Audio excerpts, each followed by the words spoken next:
I am absolutely honored and delighted to have Badri Matlock, spiritual teacher, advisor, and writer, as my guest today. Welcome to my podcast. Thank you so much. So nice to be with you. And so nice to be with you as well. So I would like to ask you, how would you describe yourself? Who are you really? Yes, what an interesting and enticing question.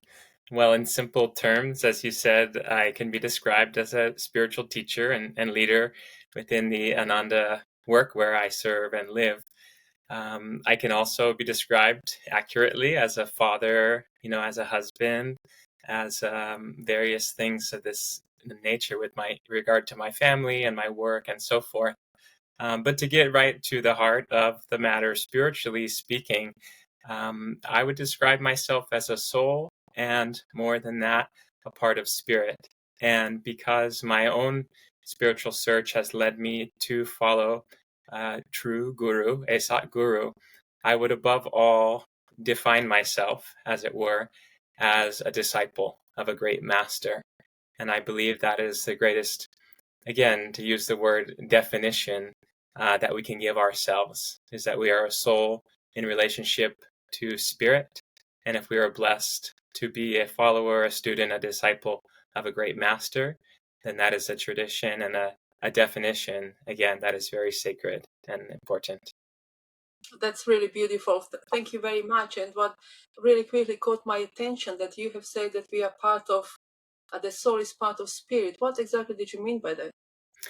Yes, I think it's a fundamental and important concept that, spiritually speaking, again, every human life, and in fact, all of life is sacred. In essence, it is divine, and that human beings in particular have an ability to awaken and experience that awakening consciously. And so the soul, therefore, is gradually becoming aware in that awakening process of its oneness with spirit. And so that, in simple terms, is the process of awakening, is realizing the unity of the individual spark of the divine that is each soul in creation, in human experience, and the infinite spirit or God. Yeah, that's absolutely fantastic. And I feel from my own experience, when I look at my own awakening journey and awakening journey of other people, there is this certain amnesia that people have really truly forgotten who they are. And that leads me really to my next question about subconscious mind, because as you're aware yourself and I'm aware myself, is that majority of people are operating on only 5% of consciousness. And that Yeah. majority, 95%, is something that we have forgotten. And I'm kind of tapping into this subconscious and feeling into it, how much of our soul is actually trapped in that subconscious mind, and how can people access the subconscious to aid the healing, in your view? Yes, this is another important and really profound topic. And let me just back up a little bit with regard to the subconscious mind and say that, and even preface that to say that everything I share comes from my understanding through my guru Paramahansa Yogananda and through my own experience of meditation and prayer and spiritual practice following Kriya Yoga teachings and practices. And the idea that we have this subconscious mind and consciousness, 5% would perhaps be generous to say, in terms of our awakening, but that also importantly, we have other aspects, namely our conscious mind and our superconscious mind. And I'll come back to that, but to reference this higher nature as we were discussing of spirit, that is part of our consciousness as well. And again, just before we get to the subconscious, let's consider the conscious mind, okay? This is the part of ourselves that we use to function every day in the world. Not always, perhaps, or to a greater or lesser degree, but nonetheless, as we tie our shoes and brush our teeth and go about our daily activities, we're using the conscious mind, again, to a greater or lesser degree. And it is true that there is a part of ourselves, this subconscious mind, which is like an enormous data storage bank, we could say, where all of our thoughts and experiences the past, thoughts about the present and the future are all dwelling in this enormous, hard drive of our consciousness. And so the subconscious mind has tremendous influence over the conscious mind and over our present reality.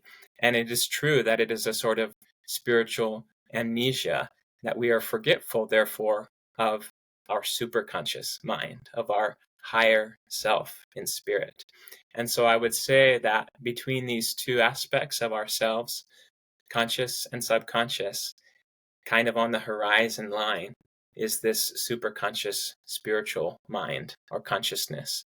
And this is where, through the process of spiritual awakening, which is not only some, fantastical, far out spiritual process, but is very practical, as we apply ourselves diligently to spiritual practices like meditation, like having proper attitudes of the mind and of the heart, that we develop more and more the consciousness to transcend all of our subconscious habits and thought patterns in order to attain more of the superconscious awareness. Yeah, that's absolutely incredible, and I really need to follow up on this one and really kind of quickly tap into reprogramming the subconscious mind. Mm. And I feel if our subconscious is operating and leading our lives, then we don't really have much control of our life, to be honest. So our reality is created by a subconscious. If you're not aware of what is in our subconscious, then who is actually leading this life? Yeah. So go. Well, I would absolutely agree with that. The subconscious mind, again, state we are talking about, is very limited, and it has a tremendous power, I agree, over us. And so the key is, do we work to change it by using the same tools that put us there in the first place, or do we access something higher? And so, yes, we're getting into the practical discussion of what are the ways that we can actually work with this and change this reality to transcend to something higher. Yeah.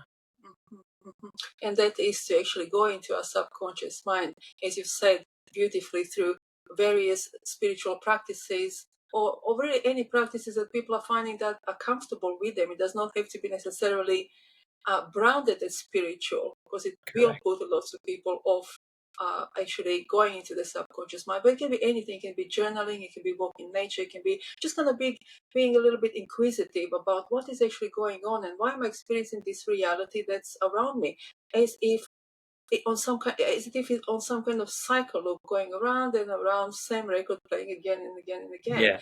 And I feel for us to actually reprogram on some level, we need to know what is actually in that subconscious mind in the first place, and then release it. And then, as you say, through this higher realms of consciousness, to let these higher realms of consciousness drop into our subconscious and to reprogram, so we can maybe experience divinity and experience unity and connection with everything there is.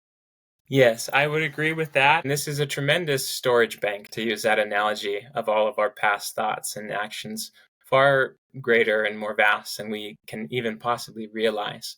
And so I would only say that to work with it in a limited capacity, but certainly to be in nature, to practice simple things like kindness, compassion, gratitude. These are very powerful tools that will help to transform our consciousness, including the subconscious mind. But more powerful is to work in active ways, conscious and powerful, intentional ways to change the subconscious mind. And it will not be necessary to access and understand every corner. It won't be possible, in fact, to understand and access every corner of the subconscious mind, but that gradually attuning ourselves with higher states of consciousness, again, through tools and techniques and practices, that we can attune ourselves with, again, and with these divine qualities, again, whether we label them spiritually or not, that will therefore transmute and transform those lower states without, again, necessarily having to access or understand, every wrinkle in the subconscious mind.